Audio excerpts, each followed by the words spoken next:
یکم April sanitation day منانے کے لیے جہاں یونین کوششیں کرتی چلی آ رہی تھی، انہوں نے ایک خط بھی لکھا تھا جو وزیر اعلیٰ سندھ کو لکھا تھا، اور اس خط میں انہوں نے کہا تھا کہ عنوان ہے کہ ہم یکم اپریل کو سلام سینیٹیشن ڈے مناتے ہیں، اور بلدیاتی اداروں کے ساتھ ساتھ حکومت سندھ کے دیگر اداروں میں بھی اس کے لیے حکم جاری کیا جائے کہ سلام سینیٹیشن ڈے منایا جائے اور سینیٹری ورکروں کو ان کو خراج تحسین پیش کیا جائے۔ اس کی کاپی صوبائی وزیر بلدیات، chief secretary local government, M D Sindh solid waste management board کو بھی روانہ کی گئی تھی۔ تاہم ایک اور لیٹر نکلتا ہے جو کہ 27 مارچ 2023 کو Sindh solid waste management board کے طارق علی نظامانی، جو کہ ایگزیکٹو ڈائریکٹر 1 آپریشن ہے، اور انہوں نے تمام ڈی ایم سیز کو لکھ دیا کہ بھائی سلام سینیٹیشن ڈے منا لینا یکم اپریل کو۔ اب دیکھتے ہیں کہ یہ شیڈول کے مطابق یہ منایا جاتا ہے یا پھر وہ سب غائب ہو جاتے ہیں، اس لیے کہ ڈی ایم سیز کی سطح پر تو خبر ہمیں پتہ ہے کہ ہو سکتا ہے کہ شاید کچھ بھی نہ منایا جائے،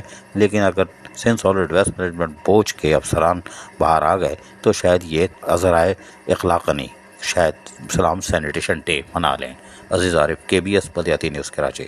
ایسی ہی خوبصورت ویڈیوز فیوچر میں حاصل کرنے کے لیے ریڈ بٹن پر کلک کر کے اور بیل آئیکن کو پریس کر کے ہم سب کے سبسکرائبر بننا مت بھولیے۔